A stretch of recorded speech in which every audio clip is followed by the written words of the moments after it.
5 ऐसी इंपॉर्टेंट चीज़ें आपको मैं बताने वाला हूँ जो एक कार ओनर को जो अपनी गाड़ी के ऊपर पीपीएफ लगवाना चाहता है, उसे ये पता होना चाहिए कि किस कंडीशन में उसे पीपीएफ लगवाना चाहिए और किस कंडीशन में उसे पीपीएफ नहीं लगवाना चाहिए अपनी कार के ऊपर।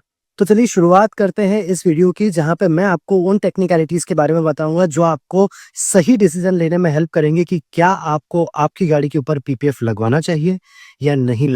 आपको पता है सिर्फ 1% कार ओनर्स हैं इंडिया में जिन्हें ये पता है कि कौन-सा ब्रांड उनकी गाड़ी के लिए सही है, और यही वो 1% लोग हैं जो सही दाम में सही ब्रांड का पीपीएफ अपनी गाड़ी के ऊपर लगवा रहे हैं।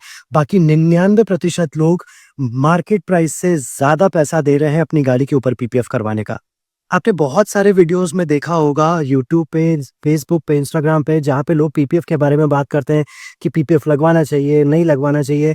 लेकिन उन सारी चीज़ों से पहले सबसे ज़्यादा इम्पोर्टेंट जो है वो ये जानना कि क्या आपको पीपीएफ के बारे में सभी जानकारी है और सही जानकारी है या नहीं।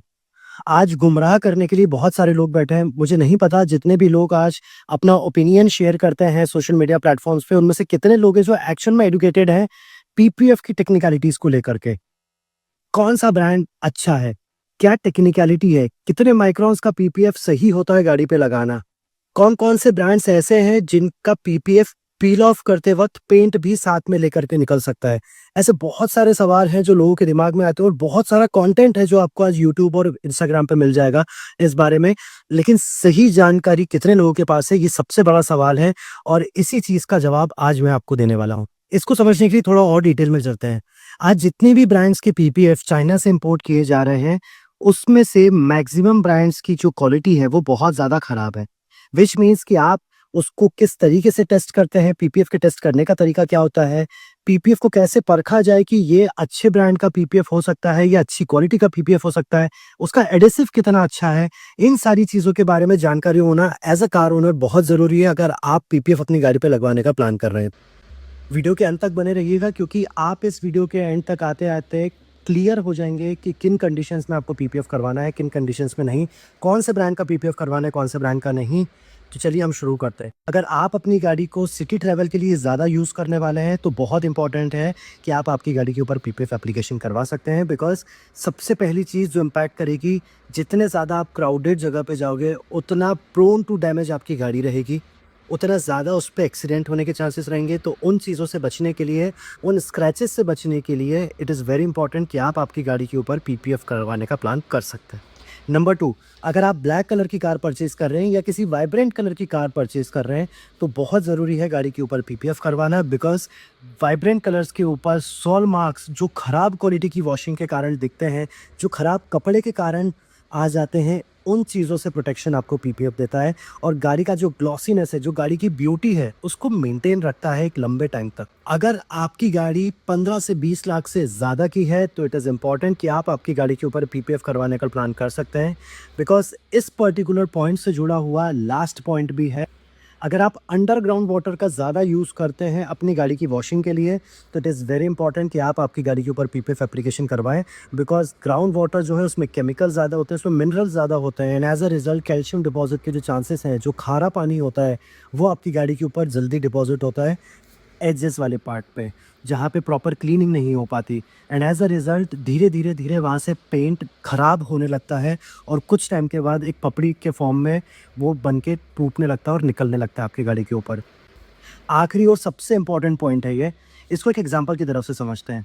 मान के चलिए आपकी गाड़ी की कीमत है 20 लाख रुपए, और 20 लाख रुपए की गाड़ी को अगर आपको वापस से रीपेंट करवाना पड़ा अपनी गाड़ी को, तो उसकी कीमत आती है लगभग 90,000 रुपए की।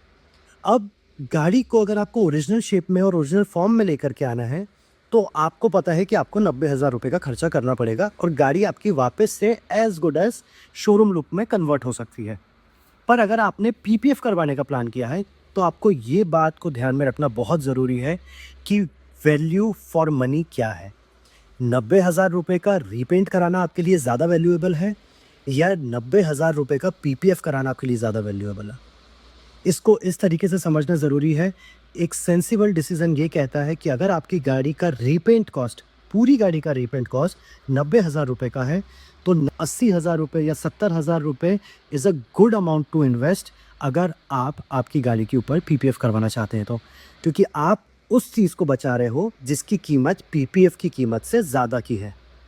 अगर आप 90,000 से ज़्यादा का पीपीएफ करवा रहे हो और गाड़ी के रीपेंट कराने की कीमत 90,000 रुपए ही है, तो आप एक सस्ती चीज़ को किसी महँगे आइटम से प्रोटेक्ट करना चाह रहे हो, which is not a sensible decision.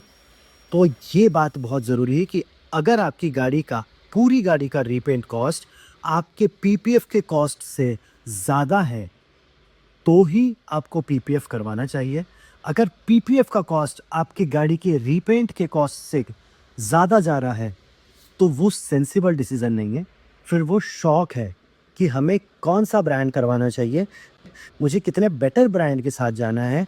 Because in सभी चीज़ों में एक चीज़ है जो बहुत इम्पोर्टेंट है, वो ये कि जिस दिन गाड़ी के ऊपर डैश पड़ा, जिस दिन गाड़ी का एक्सीडेंट हुआ या जिस दिन गाड़ी के ऊपर मेजर डैमेज आया, उस दिन ये पीपीएफ काम नहीं करेगा। ये सिर्फ़ उन कंडीशंस में काम करता है जहाँ minute scratches, minute swirl marks, minor accident in terms of किसी ने गाड़ी बाजू से रगड़ दी, कभी किसी पेड़ से रगड़ा दी गाड़ी या पार्क करते वक़्त कभी किसी चीज़ से हल्की सी खरोंच लग गई। तो उस केस में जहाँ पे ये पीपीएफ की जो 150 से 200 माइक्रोन की लेयर है, ये इतनी कैपेबल हो कि उस डैमेज को प्रोटेक्ट कर सके, तभी पीपीएफ करवाना सेंसिबल डिसीजन माना जाता है। अगर नहीं, तो आप पीपीएफ को डेफ़िनिटली अवॉइड कर सकते हैं। दोस्तों, आप हमें कमेंट में ज़रूर बताना कि आपको ये वीडियो कैसा लगा, कितना इन्फॉर्मेटिव था या आपके लिए कौन-सी ऐसी वो एक चीज़ थी जो आपको पहले नहीं पता थी और इस वीडियो के माध्यम से आपको पता चली है। मैं ज़रूर जानना चाहूँगा कि मैं आपकी लाइफ़ में क्या वैल्यू ऐड कर रहा हूँ, कितने काम का है ये नॉलेज आप लोगों के लिए, कितना अवेयर हो रहे हैं आप इन वीडियोज़ से।